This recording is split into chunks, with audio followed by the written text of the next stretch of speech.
afternoon, Pokesports, and welcome to the official Series 1, Season 1 ladder. As you can see, we're at the bottom of the barrel, but hopefully not for too long. 0 wins, 0 losses, number of battles 0, and today, my friends, I wanted to make a Charizard team, but apparently Charizard isn't allowed on the ranked ladder because it's not in the official Pokedex, so we have just like a standard basic Sun team. I want to go ahead and get into it with you guys real quick because I think this team is actually pretty good. Now, of course, the Charizard was supposed to be on this team instead of the Lilligant, but I think Lilligant kind of offers more utility than Charizard. Let's be honest, Charizard was a little bit of a clickbait, but I just wanted to see how much damage a Tera Solar Power Fire move would do in the sun from a Charizard. But I guess we have to wait to see. But nevertheless, we still do have the Torkoal, we still do have the Lilligant doing the whole afternoon shenanigans. Also, I did add an Amoonguss to the team simply because I have things like GLIMMORA that can take care of all the flying types, so I don't really feel bad having 2 grass types on the Sun team. I think I'll be just fine, and I feel like in situations where I'm bringing the Lilligant, I won't be bringing the Amoonguss because that just seems a little bit counterintuitive sometimes. I'm trying out the Dragonite. Now, my friend Mocha, also mod of Pokesports, also co-host of the Game Corner podcast, has been singing Dragonite's praises ever since playing competitive Pokemon, and Mocha's a very good competitive player.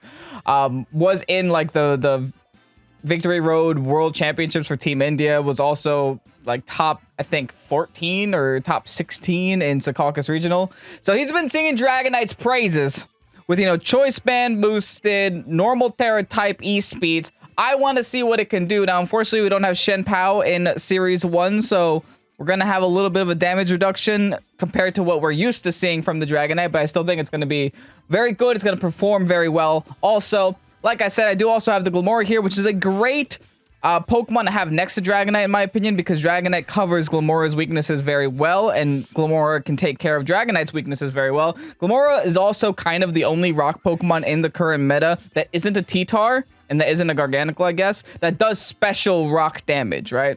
Special rock damage really good specifically for taking care of other Torkoals and also just doing a lot of damage to those fairy types. I also have a Tera type fire on this just to kind of take advantage of the sun and to do damage to things like steel types, which do give GLIMMORA kind of a hard time. And then we have Grimmsnarl to do Grimmsnarl things. Now, unfortunately, I don't really have Tailwind on this team, so Grimmsnarl is my only form of speed control. I did go ahead and get rid of Parting Shot just because I felt like it wasn't too great. I mean, maybe other people will disagree. I felt like I wasn't using it that much, and even when I used it, it never felt like I needed to use it. So I decided to go ahead, stick Thunder Wave on it, go for an old school Sword and Shield set here, just to see how well it performs in Scarlet and Violet. Regardless, that's the team. If you guys are excited to see this team in action, go ahead, hit the like button down below, and subscribe to Pokesports if you haven't done so already. And also, with the start of Series 1, Pokesports is also starting back up our month-long Patron League. So all you guys got to do is sign up on our Patreon. Link to that is in the description down below. Any tier that is available can go ahead and join the Pokesports League. Just a month-long tournament. In the end, we get some pretty cool prizes if you win. In general, it's just a great experience, just meeting new people, joining our Discord, being part of the community.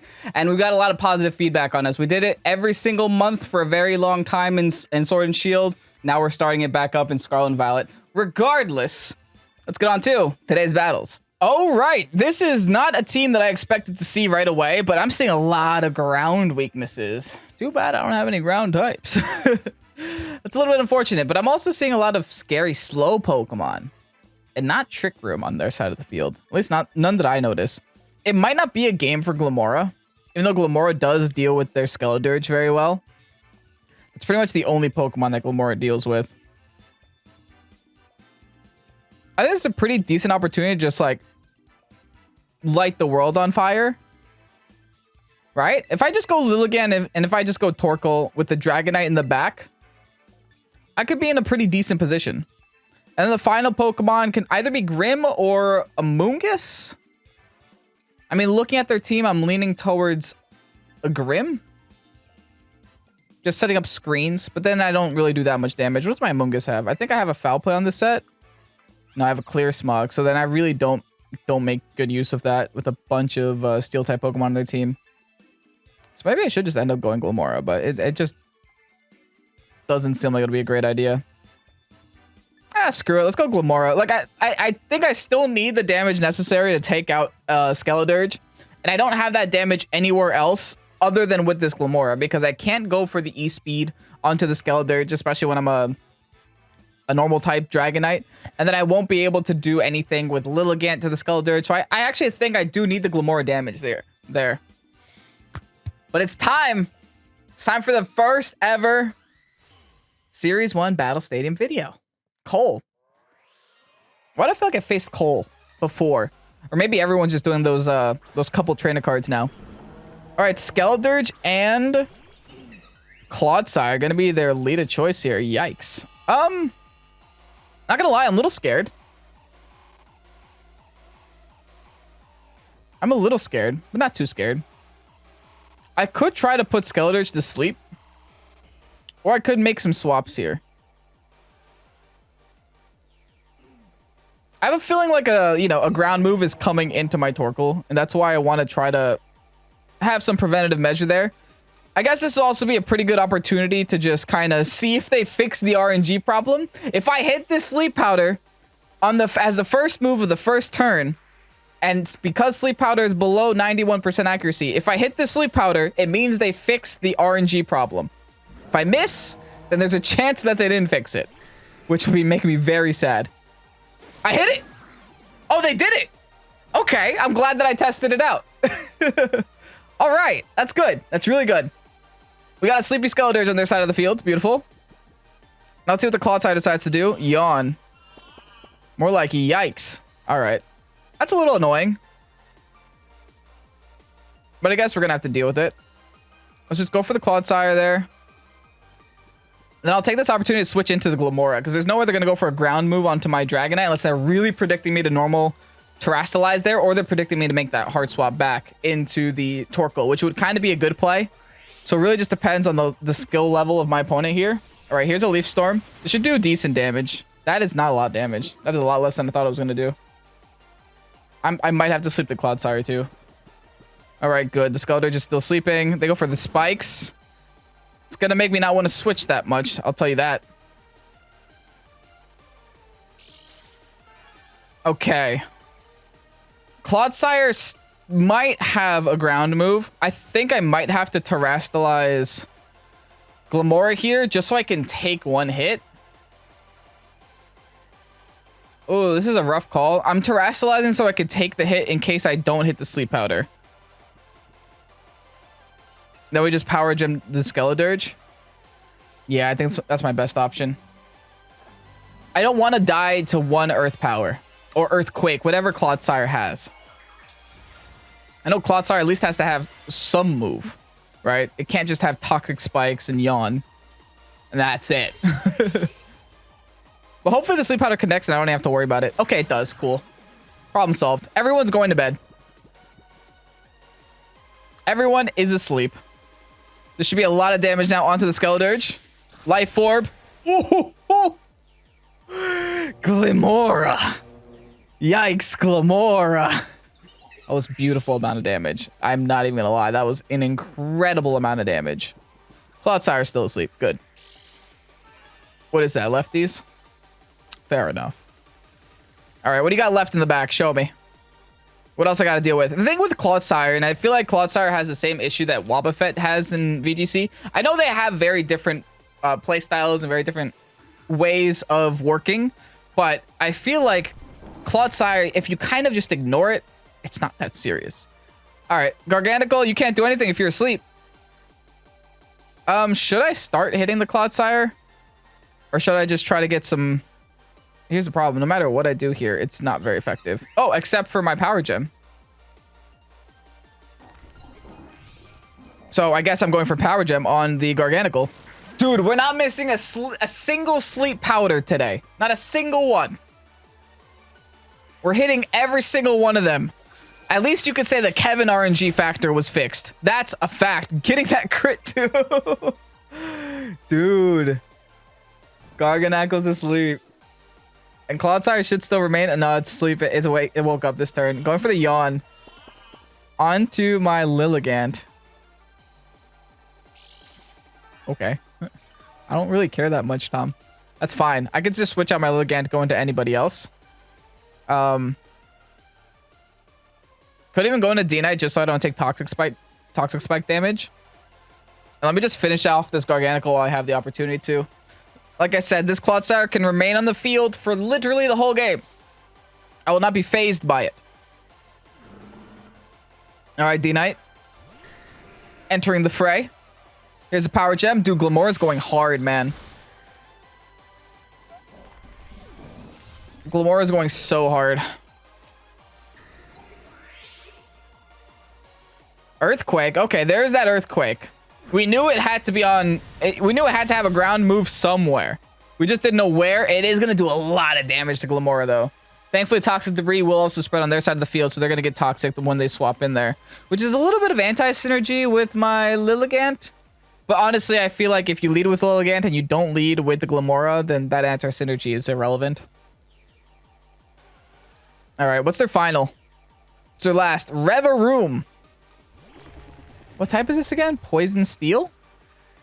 Oh, it disappeared, so it is definitely poison. It's, you know, it looks like it's a steel. Yeah, I'm pretty sure I'm just gonna double fire move it. Just throw everything I have into Reveroom. Does Reveroom have like any priority moves? Hopefully not. Does it got like bullet punch? I don't see any hands. What are you bullet punching with, Reveroom?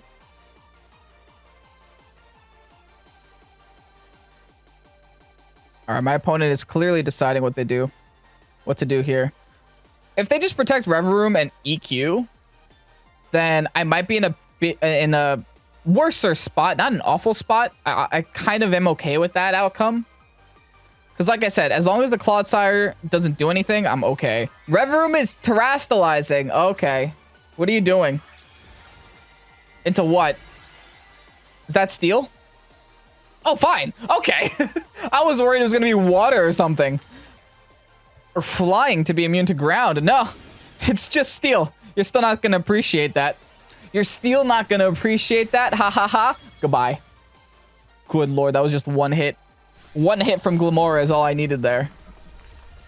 Don't sleep on Glimmora, folks. It's in such a good place in the meta. Alright, Fire Punch is not going to do a lot of damage to Clodsire, but could get a burn. No burn. Oh, it does have Poison Jab. So we know Clodsire's whole moveset, Clodsire doesn't have Protect, is what that means. Fine. And it's the Clodsire factor. It's the last alive. What does it do now against 3 of my Mons? There isn't much to be done here. Gonna get some Lefty's recovery. Well, all that's left is going into the Lilligant. And taking lives. We're gonna take some poison damage though, but hey, whatever. It happens. Alright, E-Speed. Oh no, I'm locked in, that's right. Fire Punch. Followed by Leaf Storm. Into the Clodsire. That should be GG. Kudos to my opponent for sticking around. Oh, Clodsire lives that. Wow.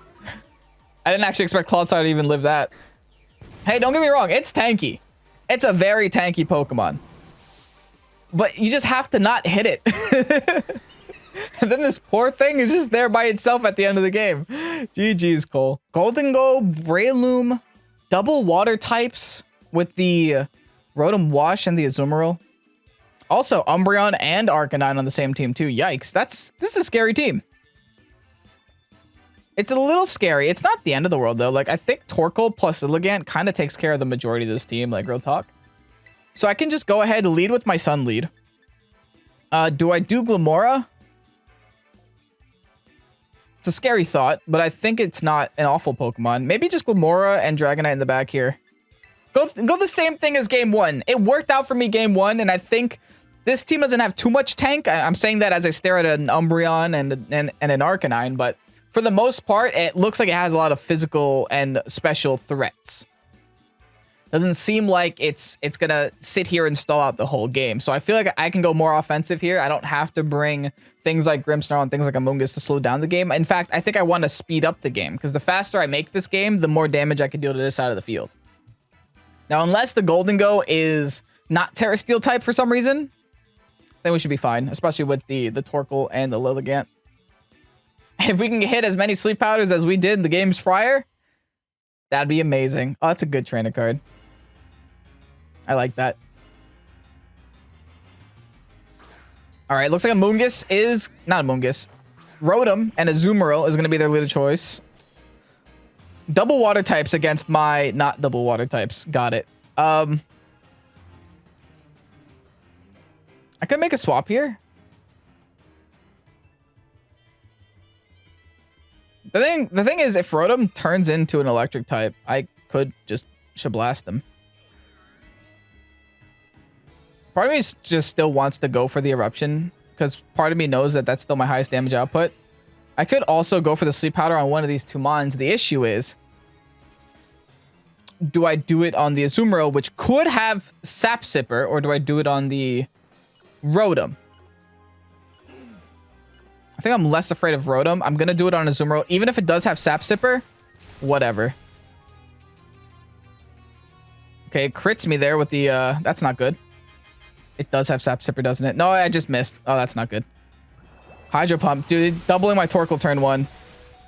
Yikes! Okay, my Eruption's not going to do absolutely anything. Alright. That was a very bad turn for us. To the point where my Torkoal is now a useless Pokemon. I'm going for a Helping Hand boost on Lilligant, followed by a Leaf Storm onto one of these. Onto the Azumarill, I think. Please, please, please don't have Sap Sipper on Azumarill. I will cry. You know you want huge power, right? Yeah, gonna take out my Torkoal. Helping Hand was my only play there. Please. Please. Please. Good. Leaf Storm does connect. Helping Hand boosted Leaf Storm is enough to knock out Azumarill. I traded my Torkoal for an Azumarill. That might be a nice trade. I don't think it's a bad trade. By any means. What are they doing? Volt Switch now? I'm okay with that. I'm okay with that. Hopefully my Lilligant can still put in a lot of pressure here. I can still after you pretty much whoever I want. It doesn't have to be a Torkoal. I'm still in the sun, still taking advantage of that sun. I could still Terrasilize my GLIMMORA and have a pseudo Torkoal, so... Goldango, be careful. Arcanine. Okay. Yeah, GLIMMORA just seems like the best play for me here, then. I could really make some things happen with GLIMMORA against an Arcanine. In comes Goldango, okay. I can't sleep the Goldango.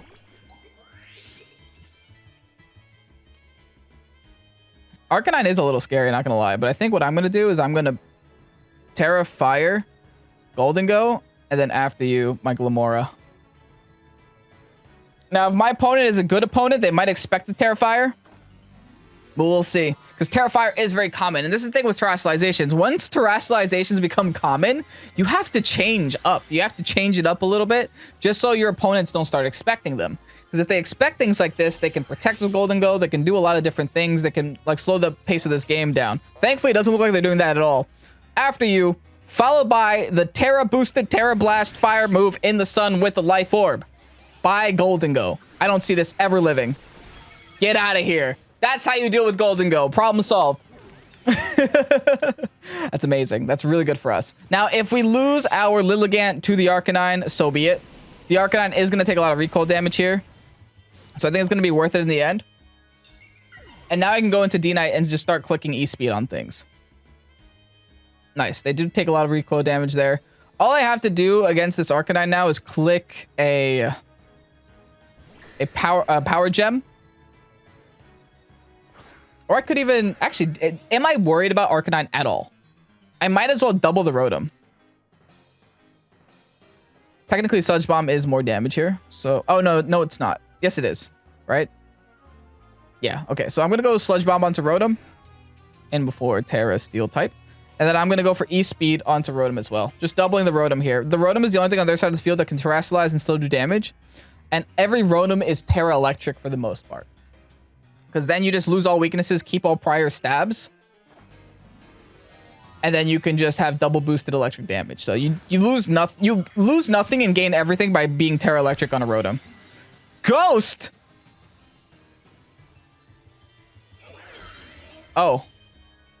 I didn't see that one coming. Hold on, did I just get played? I might have just gotten played. GLIMMORA, please. That is going to be not very effective. That's not good at all.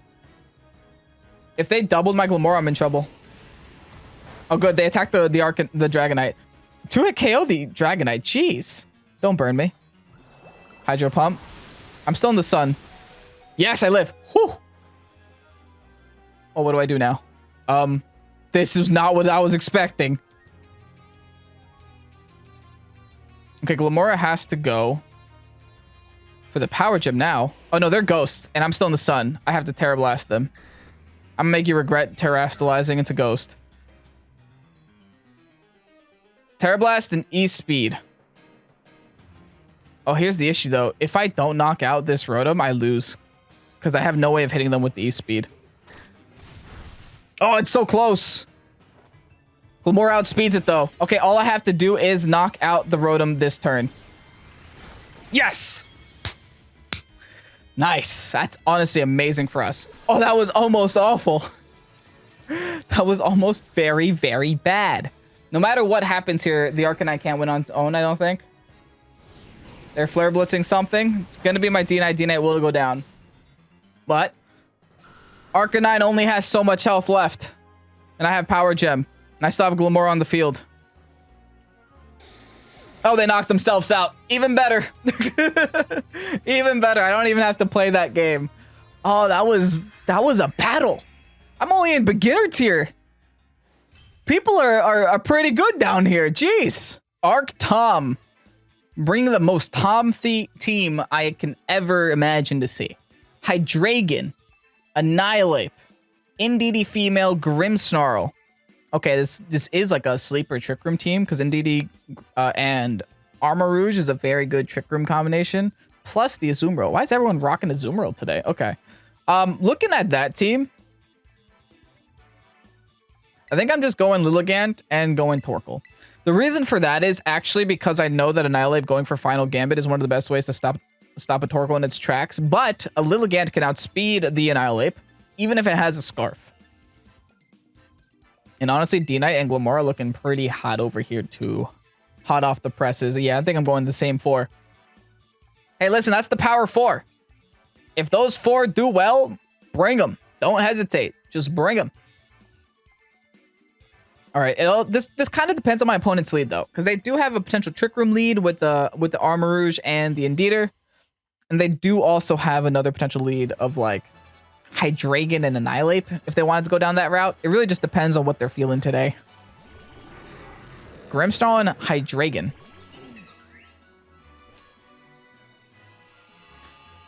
I'm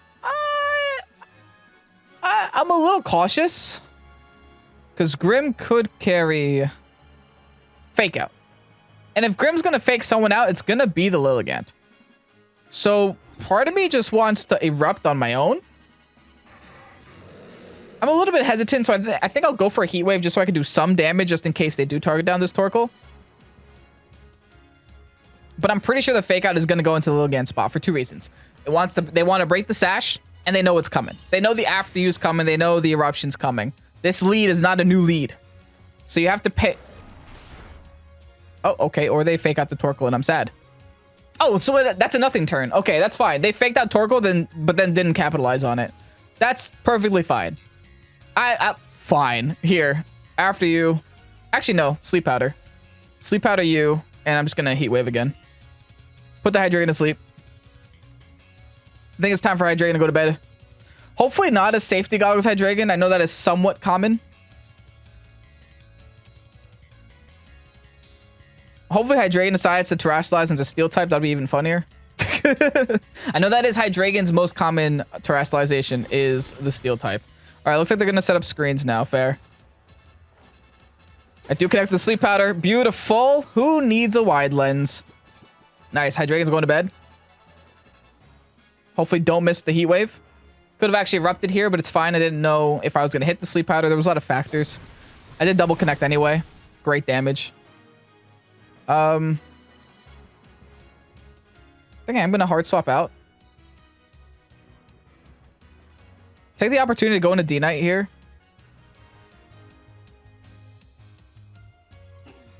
Maybe Erupt this time. Get a little greedy. I'll get a little greedy. This should be a pretty decent hard swap into Dragonite, I think. It does kind of suck that they got dual screens up. But I just have to do more damage than they do.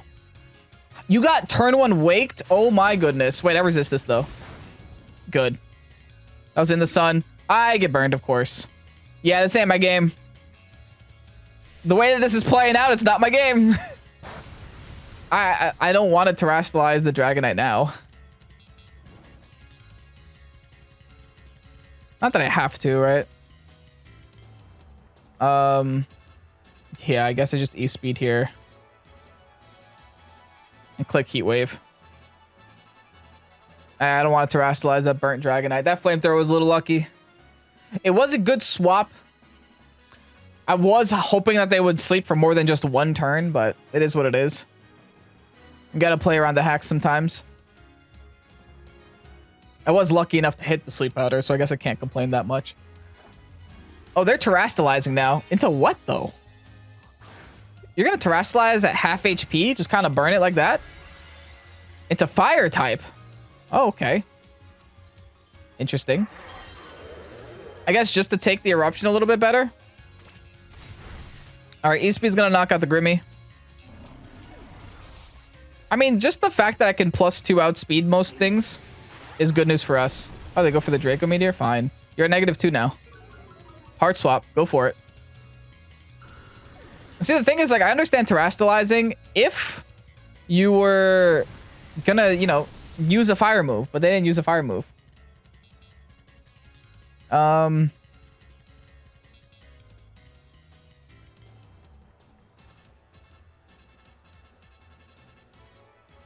GLIMMORA doesn't outspeed. That's my concern.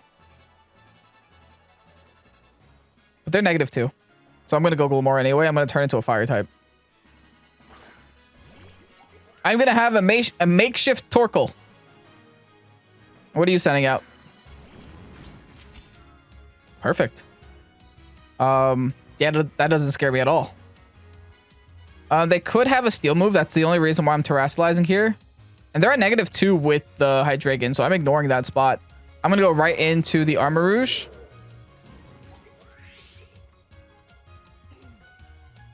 I could just keep attacking. Like, what is stopping me, theoretically, from attacking? Or I could just go for the Helping Hand. I can make a hard swap here. I think it's my last turn of Sun. Okay, yeah, I might do a hard swap here just to get the Sun back up. Yeah. I think that's the best turn. If I sack the Lily, I sack the Lily. No big deal. I just want to make sure that I still have the Sun up for later. Indeedee's coming out now. Okay, Psychic Surge.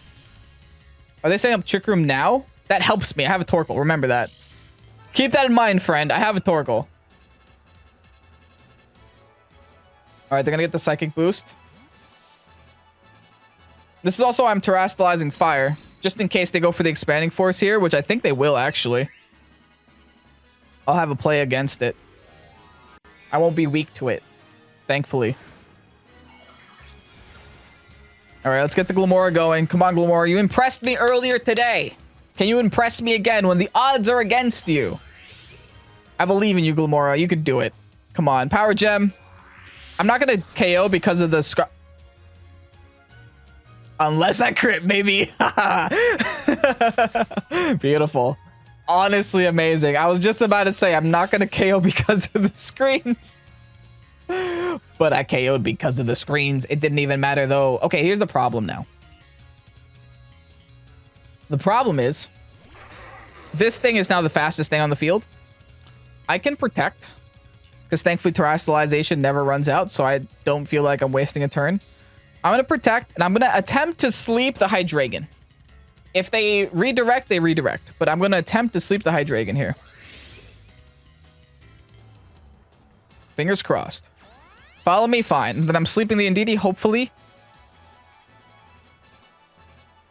Perfect. I do connect. So that means they can't follow me next turn. I can make plays still. Earth Power. Not today. That does mean that I don't want to swap in the Torkoal there, though.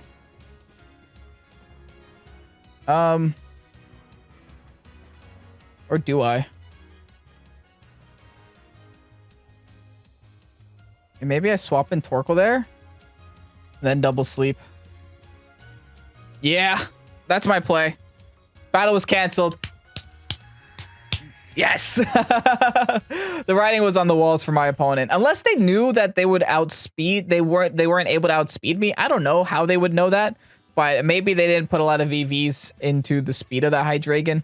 I'm pretty sure that I was going to underspeed it. I think GLIMMORA is only base 86. I am max speed timid, but a Hydreigon should be faster than me. Regardless, let's go ahead and get you guys that rental code. And here you have the rental code for the Series 1 Sun team. This team performed incredibly well in today's video. I know we didn't get to see too much Grimmsnarl or Mungus, but the other 4 Pokemon really did showcase what they can do and how well they can do it. GLIMMORA specifically, love that thing. Dragonite did a great job today too. Unfortunately, got burned in the last game, so I wasn't able to just get that normal E-speed thing going with it. But nevertheless, it did still do a lot of damage, even though it was burnt. It still had the very fast priority to be able to outspeed things like even Talonflame to just stop it from being a Pokemon. Lilligant hit every sleep powder under the sun. I promise I'm not usually this lucky. I did get very lucky in today's video with the sleep powder. But hey, sometimes you just get lucky. What can I say? This team is just an absolute blast. Make sure to grab it while it's out, because remember, I have a limited spot of rental teams. So I can't keep them up forever. If you guys are interested in this team, grab the rental ID up there. And also make sure to set your notifications on so that you don't miss a single team that you might enjoy here on the channel. With that said, I hope you guys enjoyed today's video. If you did, like and comment down below. I'm Pokesports. Thank you guys so much for watching. Have a great night and peace out. Bye-bye.